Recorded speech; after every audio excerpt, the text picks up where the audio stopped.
Halo, assalamualaikum warahmatullahi wabarakatuh. Selamat datang di channel Bangku Kuliah.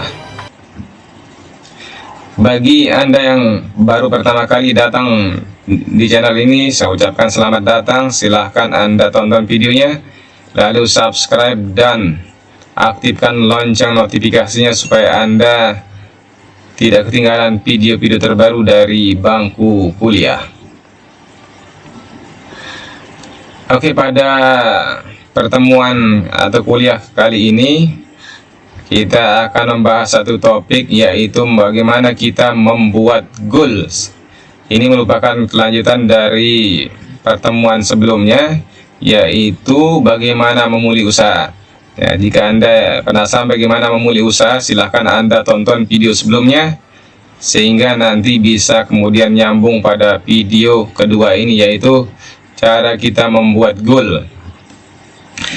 Silahkan Anda tonton videonya ya sampai selesai. Kalau ada yang kurang jelas, silahkan nanti Anda bisa komen di channel dan kita akan diskusikan secara bersama-sama. Oke, saya mulai dengan quotes ini. Goal itu artinya sebetulnya adalah tujuan. Nah, quote ini bagus. Jadi Anda tidak akan kemana-mana jika Anda sendiri tidak tahu harus kemana. Nah, seringkali kita menemukan dalam hidup kita ini, kita tidak mempunyai tujuan yang pasti. Terkadang kita hanya ikut-ikutan teman, ikut-ikutan orang lain gitu, sehingga kemudian hidup kita menjadi tidak terarah.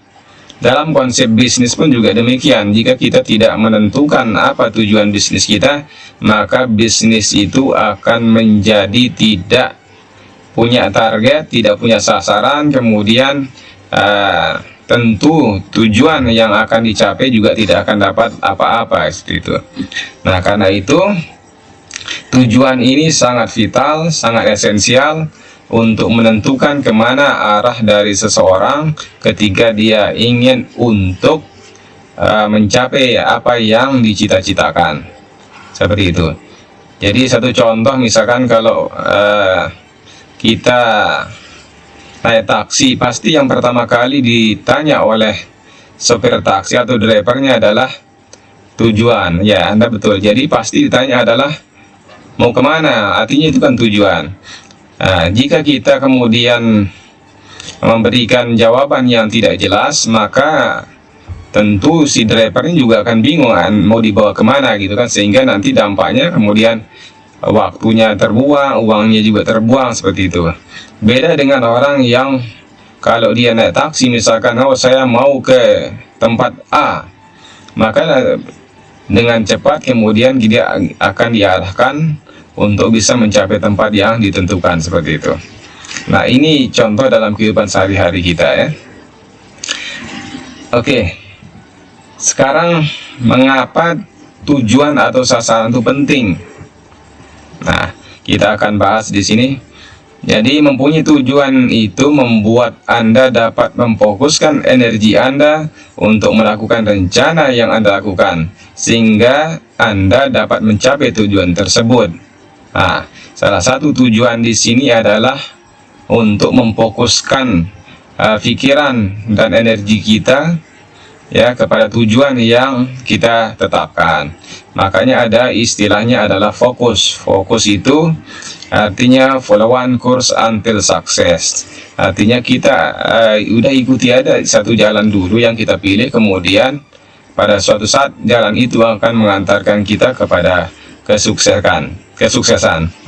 Jadi ibarat kalau kita melihat orang memanah ya, seperti yang Anda lihat pada gambar ini, kalau kita memanah maka bidikan kita itu harus kita fokuskan gitu, sehingga ketika kita melepaskan anak panah itu, maka anak panah itu akan mencapai sasaran yang seharusnya kita tuju seperti itu.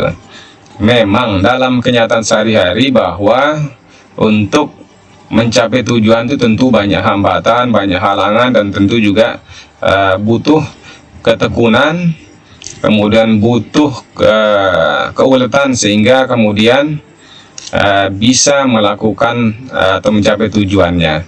Ibarat kita memanah, sekali lagi kalau kita memanah satu kali, maka dia tidak akan, kecil kemungkinan untuk bisa mengenai sasaran.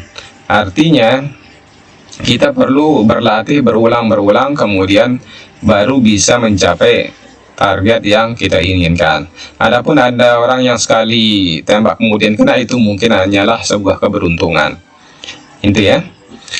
Lalu orang yang tanpa tujuan pasti bingung dan merasa sia-sia jika melakukan sesuatu. Nah, ini faktanya begitu. Makanya tadi di awal sampaikan bahwa ketika kita tidak punya tujuan, maka tidak akan kemana-mana kita. Tujuan itu bukan tujuan kita saja, bisa saja tujuan organisasi, artinya itu tujuan kelembagaan kita. Bisa melakukan itu, tapi artinya itu adalah kita mengejar tujuan orang lain. Dalam konsep bisnis kan kemandirian yang kita yang diutamakan, maka kita harus menetapkan tujuan itu untuk kemudian kita capai. Nah, di sini macam-macam goals. Yang pertama itu ya goal harian, lalu mingguan, bulanan, dan tahunan. Nah, seperti apa konsepnya? Nanti kita akan elaborasi lebih dalam ya. Lalu bagaimana cara atau langkah menentukan goal itu? Yang pertama itu dibuat dulu ya goal itu dengan kalimat positif. Nah, jadi ada quote di sini. Jadi goal harus dinyatakan dalam kalimat positif serta dapat diukur dengan pasti. Ya, bahagia, senang, sehat, sukses adalah contoh goal yang tidak dapat diukur dengan pasti. Lalu bagaimana kita merancang atau mendesainnya? Maka ini ada contohnya. Jadi saya ingin bahagia, itu tidak dapat diukur. Lalu apa yang membuat Anda bahagia? Nah, kalau saya mempunyai uang banyak, ini pun juga masih umum. Lalu berapa banyak uang yang Anda inginkan? Maka kita harus menyebutkan jumlahnya gitu ya. Jadi berarti goal harus dirubah, bukannya saya ingin bahagia, tapi menjadi saya ingin memiliki uang 10 juta atau 10 miliar misalnya, seperti itu tuh. Contoh adalah goal yang dengan kalimat positif. Berikutnya yang kedua, goal itu harus punya konteks. Jadi konteks itu artinya isi. Jadi berbicara tentang kapan, di mana, dan dengan siapa kita menginginkan goal tersebut agar bisa menjadi nyata. Contohnya ya, yang positif, saya ingin memiliki uang tadi 10 miliar.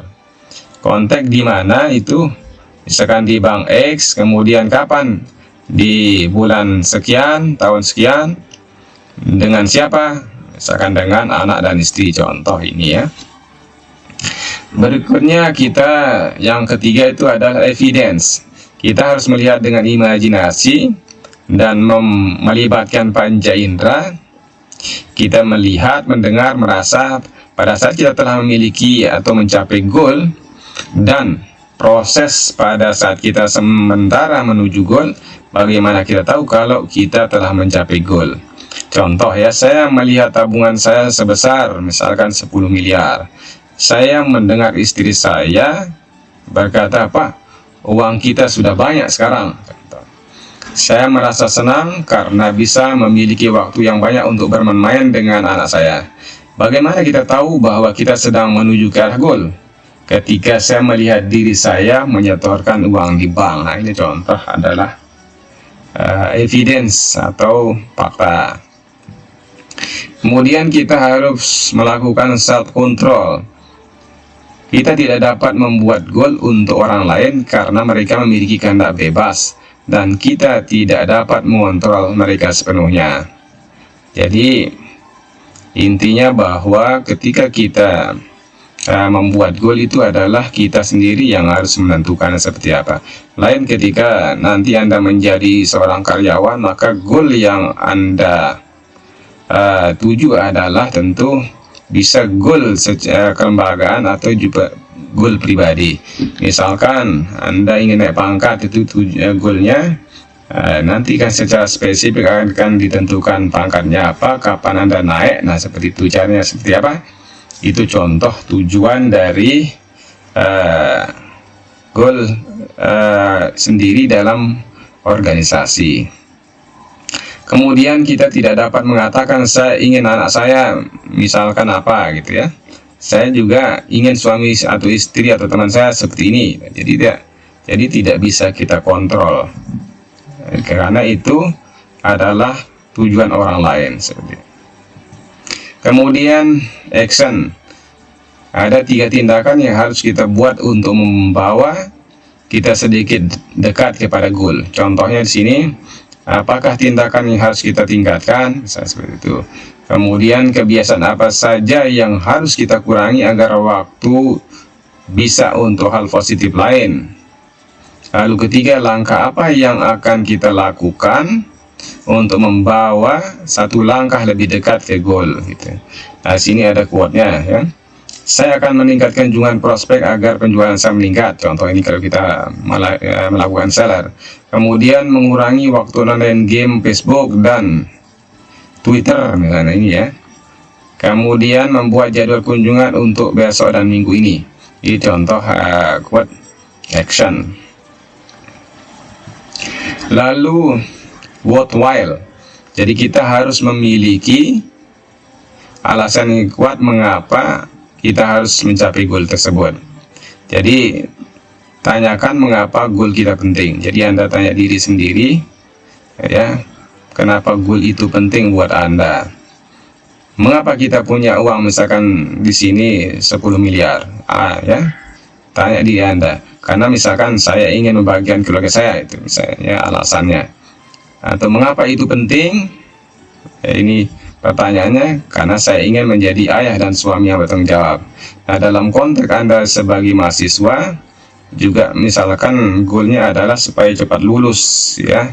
Misalkan saya ingin lulus tahun 2023 ya, seperti itu. Nah, kenapa Anda ingin cepat lulus? Karena saya ingin membahagiakan ayah ibu saya dan cepat mencari kerja. Nah, ini contoh ya, mengapa atau alasan kenapa tujuan itu kita tetapkan. Kemudian kita harus melakukan visual, artinya membayangkan atau visualisasi. Kita harus bisa membayangkan dengan dalam saat-saat di mana kita telah memiliki apa yang kita inginkan. Rasakan perasaan kita saat itu, dengarkan apa yang ingin kita dengar, dan lihat apa yang ingin kita lihat. Perbesar gambar yang kita lihat, perjelas suara yang kita dengar, dan lipat gandakan perasaan yang kita rasakan 100 kali lipat. Simpan goal kita dalam pikiran dan hati kita agar setiap saat ia akan memberitahukan kita apabila ada tindakan yang menjauhi jalan menuju goal. Nah, intinya kalau visualisasi ini artinya kita juga harus melihat ke depan dan membayangkan seperti apa goal itu ya, seperti itu. Dengan seperti katanya Albert Einstein, jadi imagination preview to the future. Jadi membayangkan itu adalah gambar atau apa namanya, visualisasi itu gambaran dari masa depan seseorang. Jadi semakin jelas Anda memvisualisasi apa yang Anda impikan, maka semakin cepat pula dia akan kelihatan dengan jelas ya apa yang akan Anda lakukan untuk mencapainya. Nah, ini ada prinsip menentukan goal yang bagus menurut Jos de Toran. Jadi pertama itu goal itu harus spesifik, jadi jelas tujuannya kemana ya. Kemudian terperinci, jadi spesifik. Kemudian yang kedua measurable, jadi harus bisa diukur, yaitu prinsipnya. Kemudian yang keempat itu achievable atau bisa dicapai. Lalu ada relevan itu artinya sesuai dengan konteksnya. Kemudian ada batas waktu atau time bound atau time based, ini menurut Toran ya, menurut Doran. Nah, ini yang sekarang di dalam prinsip manajemen di organisasi-organisasi biasanya menggunakan prinsip SMART, yaitu specific, measurable, achievable, relevant, dan time bound atau time limits biasa dipakai seperti itu. Lebih dalam nanti akan kita jelaskan di kelas. Saya ingin singgung sedikit aja di sini, yaitu misalkan spesifik ya. Spesifik itu apa, kenapa, dan bagaimana. Artinya apa yang harus kita lakukan, kenapa itu dilakukan, lalu bagaimana caranya. Nah, itu kaitan dengan jadi terinci betul apa namanya tujuannya. Lalu yang kedua itu terukur atau measurable. Jika tidak dapat mengukurnya maka tidak bisa mengaturnya. Jadi otomatis itu ya. Jadi kalau kita sudah mampu mengukur tujuan itu, maka indikator-indikatornya juga bisa kita kendalikan, bisa kita atur seperti itu. Kemudian pilih sasaran yang dapat diukur kemajuannya, dalam hal ini proses, sehingga dapat dilihat perubahan yang terjadi. Lalu tetapkan kriteria konkret untuk mengukur hasil yang dicapai dari setiap sasaran. Itu measurable. Lalu ada achievable atau attainable, ada juga yang menerjemahkan seperti itu ya, dapat dicapai. Jadi kalau Anda membuat goal itu jangan terlalu besar yang kemudian tidak bisa Anda laksanakan atau tidak bisa Anda capai itu ya. Tapi kecil tapi kemudian bisa dicapai, itu yang lebih efektif. Jadi pikirkan bagaimana cara Anda membuatnya menjadi nyata.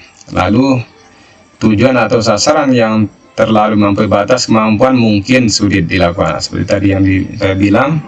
Jadi lebih baik kita membuat tujuan itu kecil-kecil, tapi kemudian bisa kita capai. Lalu batas waktu juga penting. Buatlah batas waktu untuk pencapaian tujuan Anda. Misalkan seperti tadi saya contohkan, kalau Anda kuliah harusnya 4 tahun, maka jangan lebih dari itu. Yang paling bagus justru kurang dari waktu yang ditentukan, misalkan 3,5 tahun gitu contoh ya, itu batas waktu. Jika tidak ditentukan batas waktunya maka komitmennya akan menjadi samar. Jadi itu tadi. Jadi kalau Anda tidak punya waktu yang jelas kapan Anda tamat, bisa jadi Anda tamat 10 tahun nanti karena tidak punya target. Lalu waktu juga harus terukur, dapat dilakukan dan realistis itu tadi. Oke, ini salah satu mungkin nanti sebagai motivasi Anda. Pada awalnya orang itu biasanya selalu mengatakan seperti ini ya. Jadi I want to do it, saya tidak bisa melakukannya. Atau ketika kita ingin melakukan suatu bisnis dalam konteks ini, wah saya tidak berbakat atau saya tidak punya keahlian. Itu di awal itu adalah tantangannya biasanya. Kemudian berikutnya jadi dari tidak ingin menjadi tidak bisa, jadi I can't do it, jadi tidak bisa melakukannya. Nah kemudian setelah ada inspirasi ya, kemudian gambaran jelas, baru kita kemudian mulai merangkak kepada yang atas lagi, yaitu saya ingin untuk melakukannya, I want to do it. Nah ini sudah kalimat positif ke atas ini ya. Bawah ini adalah mental block, yang atas ini sudah mental positif. Artinya mental orang yang mau sukses. Kemudian berikutnya bertanya lebih dalam lagi, how do I do it? Bagaimana saya melakukannya? Nah, jadi tadi saya ingin, sekarang kemudian caranya bagaimana? Setelah tahu bagaimana caranya, kemudian bagaimana melakukannya. Jadi I will try to do it, saya akan melakukannya atau mencobanya. Nah ini sudah berarti tahapan yang jauh lebih bagus. Kemudian setelah itu I can do it. Nah, jadi saya melakukannya, dapat melakukannya atau bisa melakukannya. Ini tingkatannya. Dan tingkatan yang paling bagus, I will do it, saya akan melakukannya, dan baru kemudian bisa kita mendapatkan apa yang kita inginkan. Yes, I did it. Ini sebetulnya ini apa namanya step-step ya, untuk mencapai tujuan kita. Oke, itu pengantar kuliah untuk kali ini, yaitu cara membuat goal itu. Nanti kalau ada yang kurang jelas silahkan Anda komen, nanti kita akan diskusikan.